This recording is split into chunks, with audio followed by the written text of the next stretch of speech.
دونوں کی ایسی دوستی ہے کہ گیبریل اسے اپنے دوستوں، لڑکوں، لڑکیوں سے ملواتا تھا اور استنبول کے ان حصوں تک لے جاتا جو سیاحوں کی لسٹ میں نہیں ہوتے۔ ایک رات اس پاکستانی اسٹوڈنٹ کو پولیس پاسپورٹ ساتھ نہ رکھنے پر غیر قانونی قیام کے شک میں پکڑ کر حوالات لے جاتی ہے۔ گیبریل کو گورا یورپی ہونے کی وجہ سے پولیس چھوڑ دیتی ہے، مگر گیبریل اپنے پاکستانی دوست سے حق دوستی ادا کرتے ہوئے اس کے ساتھ حوالات چلا جاتا ہے۔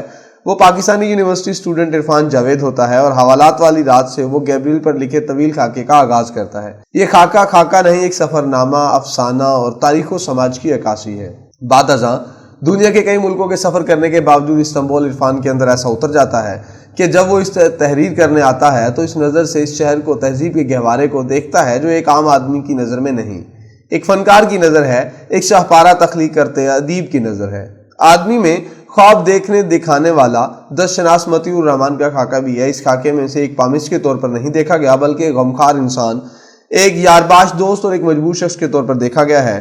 پامش کے سامنے لوگ اپنا دل کھول کر رکھ دیتے ہیں، اپنے دکھ سکھ، اپنے راز بیان کرتے ہیں۔ عرفان نے مطیع الرحمن کی نظر سے لوگوں کو دیکھا ہے۔ مطیع جو نوادرات کا شوق رکھتا ہے، شکاری ہے، آوا گون، جنموں کے سلسلے کے عقیدے میں دلچسپی رکھتا ہے اور سیاستدانوں سے اس کی دوستی ہے۔ اس خاکے میں سابق وزیر اعلیٰ پنجاب منظور بھٹو، گزشتہ گورنر چودھری الطاف چودھری، پرویز لائی اور دیگر کئی سیاستدانوں سے اس کی ملاقاتوں اور حکایات کا بیان ہے۔ عاملوں، جعلی پیروں کی جیل سازی کا حوال اور جیل کے ان قیدیوں کا تذکرہ ہے جو اسے خط لکھتے تھے۔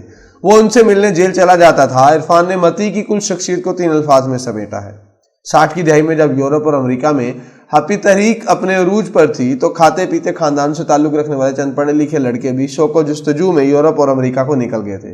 پھر وہ لڑکے کبھی پاکستان نہ لوٹے، اگر آئے بھی تو چند روز کے لیے۔ آج وہ کس حال میں ہیں، ایڈونچر کے شوقین ان لڑکوں کا کیا بنا؟ یہ سب بڑی ماموں نامی ایک ایسے ہی منچلے کے خاکے کو پڑھ کر معلوم ہوتا ہے۔ بڑی ماموں کا بھانجا عرفان کا دوست تھا۔ عرفان کی یونیورسٹی کے زمانے میں بڑی ماموں کو پہلی مرتبہ ملا تھا اور بعد میں کئی سال ملتا رہا۔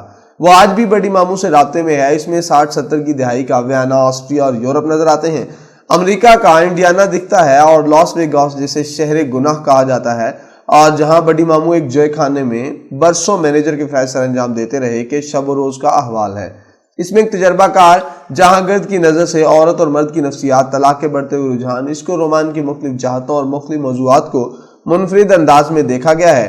مغرب کے بہت سے لوگوں کی طرح بڑی ماموں اشیاء کی بجائے یادیں اکٹھی کرنے پر یقین رکھتے تھے۔ عمر کے اس آخری حصے میں ان کی یادوں کے خزانے کا کیا ہوا، اس موضوع پر ایک بہت مختلف اور منفرد پہلو سے چونکا دینے والے انداز میں اس خاکے کا اختتام ہوتا ہے۔ بانسری بابا اس کتاب کا آخری خاکہ ہے اور میرا پسندیدہ بھی۔ کسی بڑے ادیب کی خوبی ہوتی ہے کہ کسی عام کردار کو چھو کر لازوال کر دیتا ہے۔ اس خاکے میں بابا اقبال پہرے دار کے سے درویش صوفی منش جانوروں پرندوں سے اس کرنے والے، شاموں کو بانسری کی دھن چھیڑنے والے بانسری بابا کو عرفان نے امر کر دیا ہے۔ مجھے اس خاکے میں اے حمید کا قلم نظر آیا اور اساتذہ ادب کی جھلک نظر آئی۔ اس میں ماضی کی چھتناور درختوں میں گھیری اور انوکھے جیتے جاگتے کرداروں سے رنگی لاہور چھاؤنی دوبارہ زندہ ہوتی نظر آتی ہے۔ اس تحریر میں کوئل کی کوک، چلتی چکی کی ہوک اور بانسری کی مدھر موسیقی سنائی دیتی ہے۔ گنگناتی ندی کی کومل آواز اور چھوٹے ننھے منھے بچوں کی کلکاریاں سنائی دیتی ہیں جو کانوں کے رستے روح میں اتر جاتی ہیں۔ شمیم حنفی ہندوستان کے نامور دانشور اور نقاد تھے جو گزشتہ دنوں وفات پا گئے۔ ان کا ایک بیان بہت مشہور ہوا تھا کہ اردو ادب پر 3 حسینوں کی حکمرانی ہے، یعنی عبداللہ حسین، انتظار حسین اور مستنصر حسین تارڑ۔ جب انہوں نے عرفان کے تحریر کردہ خاکے پڑھے تو کہہ اٹھے، عرفان جاوید کے تحریر کردہ خاکوں نے مجھ پر جادوئی اثر کیا۔ انہوں نے کیا خوب سچ کہا۔